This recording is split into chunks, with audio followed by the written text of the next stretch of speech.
Catalina and Craig Smoak. Here we go. It's a week of a major championship. We have seen the Masters. We have seen the PGA.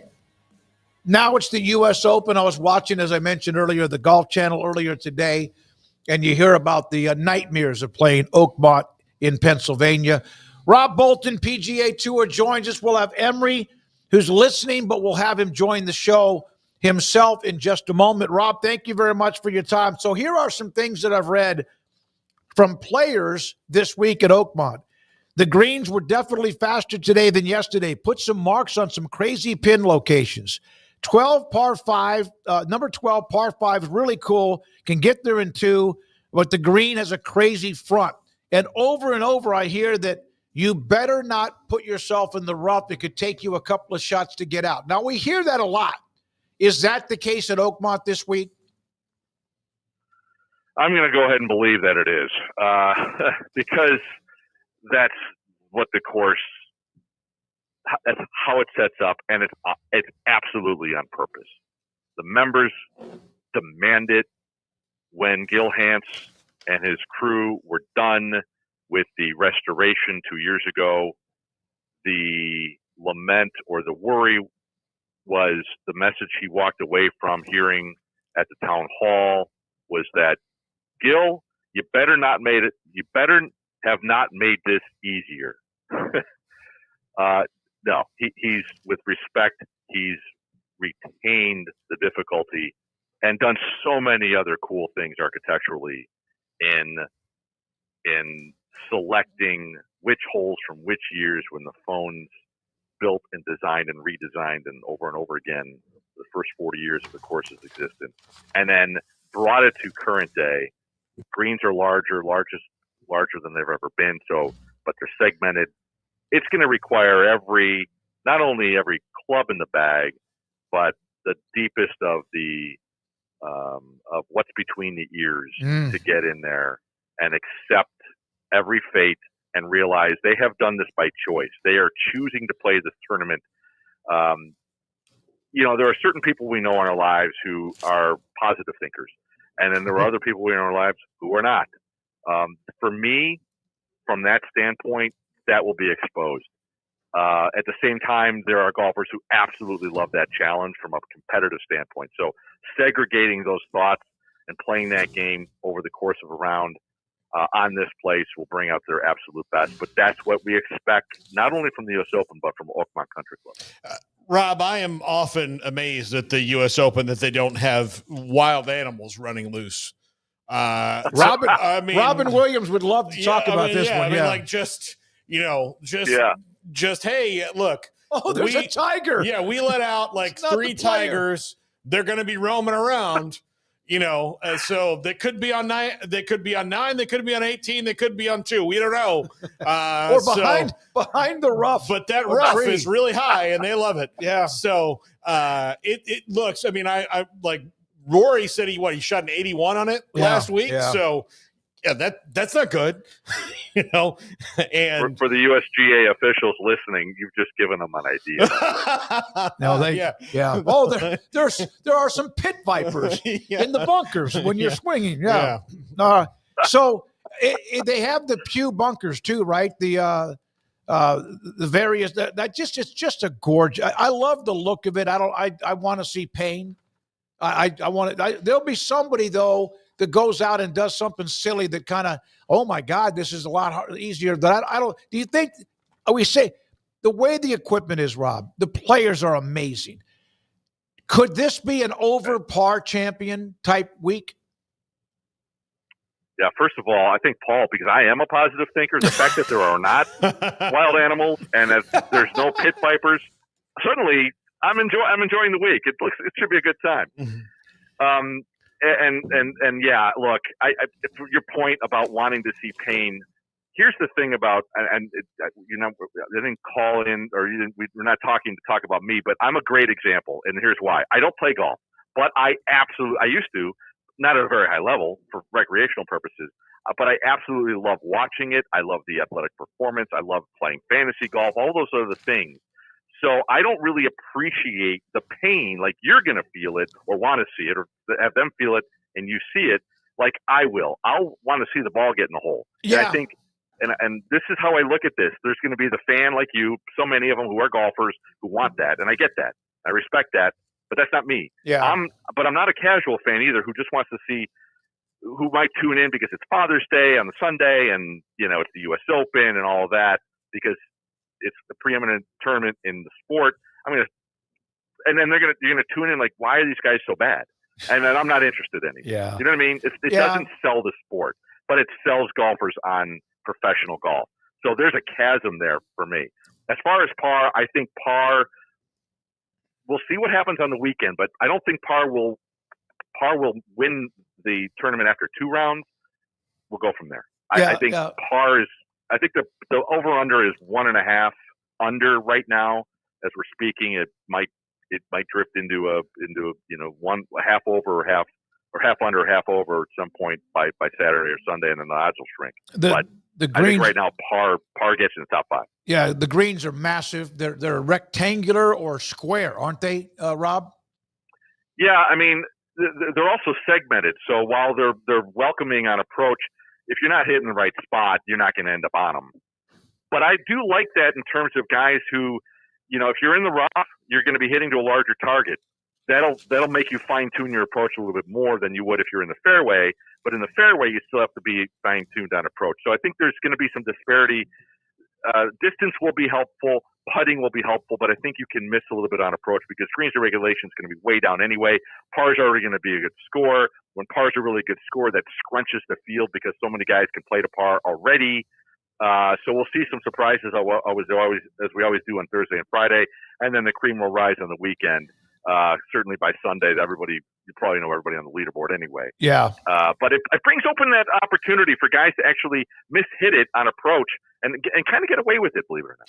Last thing, and if you could answer it quickly so we can get to the draft to see if you're going to win again. Although nobody won the PGA, right? We had one of those disastrous.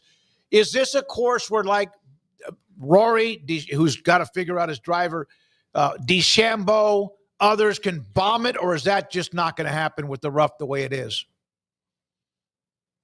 They can and they can't, depending on the hole, depending how they're feeling, depending how they're hitting it that particular day. We will definitely see some of that, and we will definitely see some of that from guys you just mentioned and others. Distance with accuracy wins everywhere. Some of these guys already are long, so that shrinks the sample size a little bit in terms of accuracy. But it's going to require the full bag. Okay. All right. Emery is on with us too, right, Garrett? So there he is, getting ready for is tonight game 3? Yeah. Indiana, Oklahoma City. He's all puckered up. Thunder up. Now, here's what we're going to do rather than this. Like, Paul, there are 4 pieces of paper here. Pick one. No. Pick up a piece of paper and tell me what it says. This is the first pick in the draft. Okay. This will be, God, you really crumpled these up. Oh, look at that, Rob. Rob is the first pick. Here's another one, Paul. Pick another one. Do we just take all of them? Yeah, if you want to. I kind of like the fact why you were trying to steal my piece of pizza. Scooting over. No. All right, you're taking forever to rub. Well, I got strength in my fingers. Yeah, you crumpled them. Number up 2. Number 2 is me. Oh, Paul. not up yet. All right. Yeah. The next one means somebody else is 4. Paul, who's number 3? I'm hoping it's Emery. It's Smokey. Very mean. I would rather have been 4. Emery, you are 4th. All right, Rob, here we go. You get the first pick, and then you'll get like the 8th pick and 9th pick. But here we go. Rob Bolton, fire away. Let me think. Scotty Scheffler. Yeah, I was going to say, we were about to like maybe change our analyst here for a second. I was hoping that maybe you had like a tiny stroke. Yeah, for just a second, like one that clears. Blaine McAllister. Trying to provide compelling content, guys. All right, Paul Catalina, Bryson DeChambeau. I am going to go.